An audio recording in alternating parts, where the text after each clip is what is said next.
Hey guys, welcome back to Gulfside Bait Works. Today we're doing something a little different. We're going to do a little tutorial on using pixie dust from 8bitbaits in the airbrush.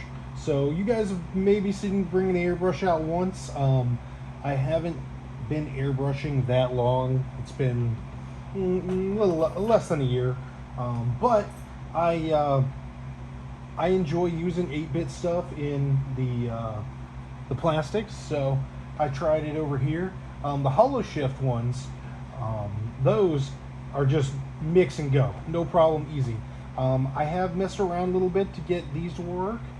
They are a little bit thicker than the hollow shifts, so let's check it out and see exactly what I do. So I like to mix it with high gloss UVLS clear. I've also done it with top coat as well. Works good either way.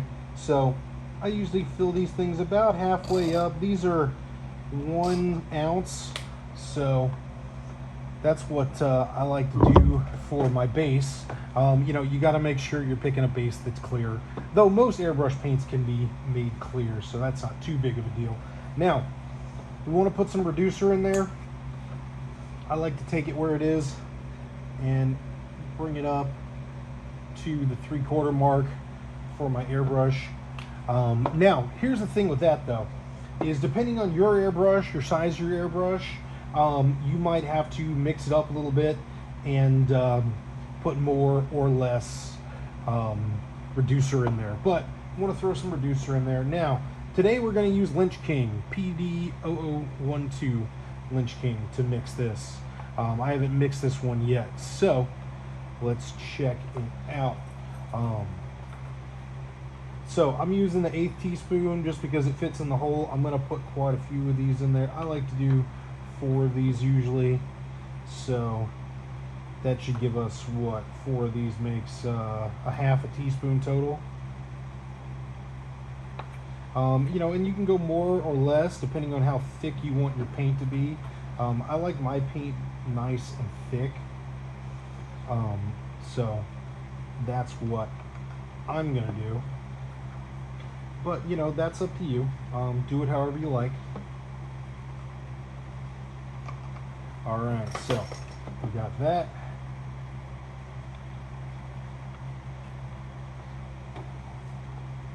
And then it's pretty simple. You just mix it up.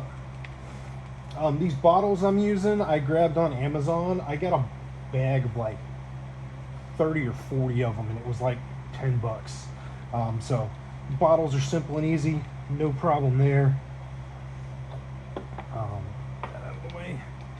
Yeah, and once I got it nice and mixed up, let's check out how it works in our airbrush. Now I am using, I believe it's pronounced Itawa or Itawa. Not the cleanest one. Iwata Eclipse HP-CS. So this comes with a 0.35 hole in the end. Now we're going to go ahead and I already pre-set up, and make sure I'm in the camera here. So I'm going to raise that a little bit. Alright, pre-set up one. I painted the bottom white, the top black, so we can see both colors that this thing makes. Now let's see how we do with our initial mix, because from there you can change it up and you know, see what you can do to make it work. Now you notice there how it's not coming out perfect. It's kind of splattering,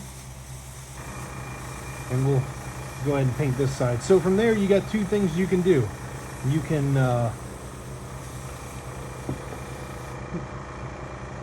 mix it a little more, or sorry, you can put some more reducer in it, or alternatively you can swap to a bigger airbrush tip, which is what I actually recently purchased, a bigger airbrush tip.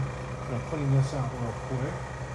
Now I'm just using distilled water there, and I got a cup to pour it in. Hopefully the sound from my compressor isn't too loud. I don't do a lot of airbrushing videos because of that. But so what I'm going to do, and what I found I really like to do for this, is swap out the end of this thing with a bigger airbrush tip. So the standard, like I said, is 0.35, but Wada also makes a point. Put these pieces here so I don't lose them. The Wada also makes a 0.50 system. Not 0.55, 0.005 system. And that's what we're going to swap to. I've just got them in a little cup here. Am I in? Yeah, I'm in. All right, cool. That's what I'm going to swap to. All right. And, normally I have these put away, but I, for the video, I just set them somewhere where I can grab them quickly. Oh, there goes everything.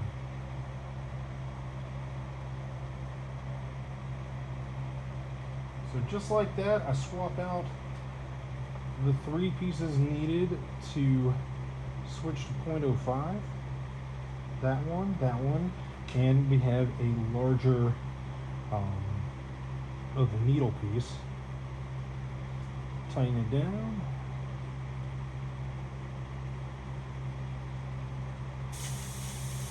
Alright, put the end on so we don't stab ourselves with the needle, which I have absolutely done many times. Alright, so now, and just to show you the pieces I swapped, if you have a different airbrush, it should be different, but it was the nozzle cap. I grabbed these down. 0.5 millimeter nozzle and 0.5 millimeter needle. So those are the 3 pieces I used to swap that over to the bigger one. Now let's see how it runs that way. So remember, that's one way of doing this. The other way, you could just dilute it with reducer. But personally, I think, if you put too much, you keep reducing and eventually you get to a point where you're not, you lose your density. So now it's still not quite perfect there. I'm still getting a little bit of nasty coming out of it. So that tells me that I do have to at least put a little reducer in there in my mix. So I'm gonna add a little more reducer and give it a test.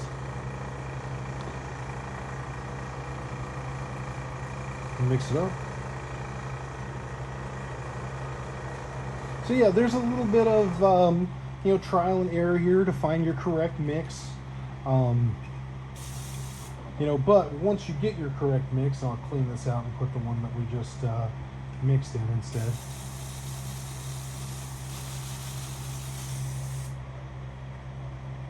So you'll notice how it flows good when the distilled water is mixed there. So that tells me that this stuff will absolutely flow once you get it mixed correctly. So that's just what we're working on. All right. Wipe out that last bit.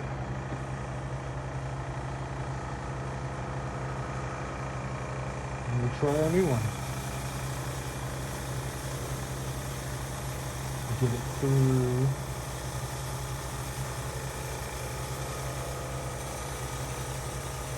See how I'm still kind of spitting there, so not quite enough reducer in there still just yet.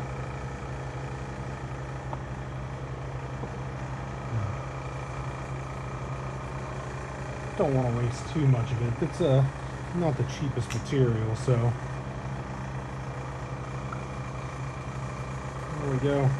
Used all the rest of the reducer I had.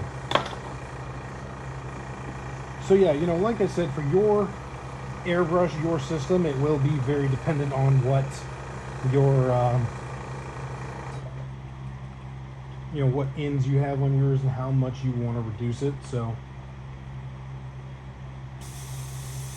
there we go, getting better, very little sputtering now. So now let's look at the side that we haven't painted on yet. Should we get it good and in frame here? And now we'll just spray it right on there. I'm spraying fairly powerful on my sprayer. It's kind of just the way I like to do it when I'm doing a wide coating, because this is just to show this thing. We're not doing anything real complex here. But yeah, there we go. Got a nice coating of Lynch King. You know, and then yeah, so for the actual mixing, you know, you want to make sure you got some reducer and you got a clear top coat. I like glossy. I think that this stuff looks good with glossy. You know, and if you're going to do this, you got to be ready to mix with the reducer and find something that works in your air gun with the size you're using. So definitely be ready for that. But I think it's worth messing with and mixing your own paint because it really does make a awesome bait. You know, with this one, we got greens at some angles, blues at some angles, depending on where it is, and even some purples in some angles where the darker area is. So yeah, I really like using 8-bit bait stuff. If you're used to the channel, you know that. So I like finding more new fun ways to use it. So yeah, there we go. That is what we're doing for today. This is my first time doing an episode dedicated to the airbrush, so please let me know in the comments if you want to see more airbrush stuff or if you want to stick with the soft plastic stuff, or if you want a mixture of both. You know, just let me know. I appreciate you coming by and watching the video. You know, I'd appreciate if you like, comment, subscribe. Any kind of interactions will help my video get in front of more people. So definitely, if you can do that, I would appreciate it. And again, today we used Lynch King PD002 from 8-Bit Baits as our base pigment. Our mixer was from Createch Colors UVLS Clear. I used the high gloss one, and we used a 411 reducer for reducing. So yeah, that's it today. Thank you for coming by Gulf 5 Baitworks, and hopefully we see you next time.